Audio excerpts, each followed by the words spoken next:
Ta sai soi chia vậy, thà ta sai soi cứ chia công hót rồi bỏ thôn này kia, rồi còn nè để tránh sạch nụ. Một lát bát tiền nằm bắt để tàu ban kê score thà chia sái, chia bên chia lì lệ xó, nâng đại ắt lệ khán từ căn thôn này kia, nâng bục cô đại ban tranh bên chia, đâm ra ao thôn này kia tu toát chấm nôn tật bạ na muối từ áo, rồi tam bục cô mà nè tiệt, rồi nè căn sải. Dương có ai nỉ dây chia sa manh thá, chia cỏ đa bên chia, đại ai dục từ bao bạ pi thôn này kia bàn.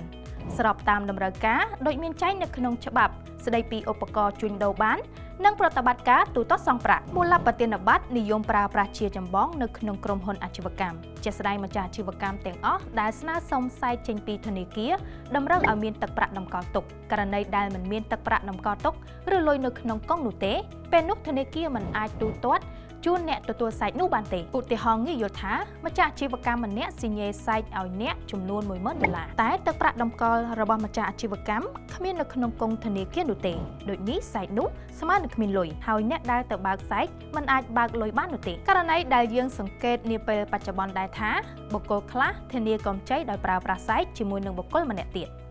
ប៉ុន្តែនៅពេលដែលបុគ្គលទទួលសាច់ទៅបើកលុយនៅធនាគារបែរជាគ្មានទឹកប្រាក់ទៅវិញចំពោះករណីទាំងពីរនេះគឺមិនមែនជាទំនួលខុសត្រូវរបស់ធនាគារនោះទេធនាគារមានទំនួលខុសត្រូវត្រឹមតែទូទាត់ទឹកប្រាក់ទៅតាមចំនួននៅក្នុងសាច់តែប៉ុណ្ណោះចំណែកឯសាច់មានលុយឬអត់គឺជាទំនួលខុសត្រូវរបស់អ្នកចេញសាច់នៅក្នុងករណីសាច់ស្អុយនេះដែរបើសិនជាលោកអ្នកចេញសាច់ស្អុយដែលគ្មានទឹកប្រាក់នោះលោកអ្នកនឹងត្រូវជាប់បទល្មើសតាមមាត្រា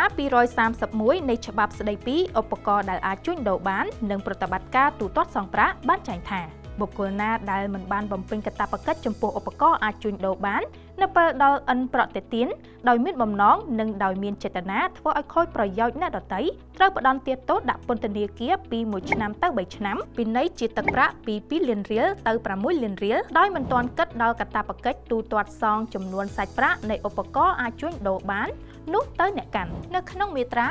231នេះដែរចំពោះបុគ្គលណាដែលផ្ដល់សិទ្ធិអំណាចឲ្យផ្ទេរប្រាក់ចេញពីគណនីរបស់ខ្លួនដោយមានបំណងឲ្យបញ្ជាទូទាត់តែមិនត្រូវបានទូទាត់សង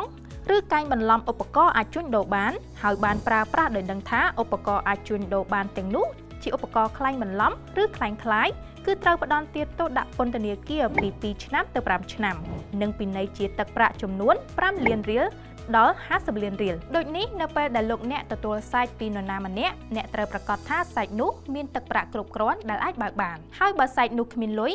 អ្នកក៏ពុំគួរស្ដីបន្ទោសឬក៏ដាក់បន្ទុកទៅកាន់ធនាគារនោះដែរព្រោះនេះមិនមែនជាទំនួលខុសត្រូវរបស់ធនាគារនោះឡើយហើយអ្នកក៏ពុំគួរក្លែងបន្លំសាច់ឬចេញសាច់ស្អុយនោះដែរព្រោះវានឹងធ្វើឲ្យលោកអ្នកខាតបង់រហូតអាចជាប់ពន្ធនាគារបាន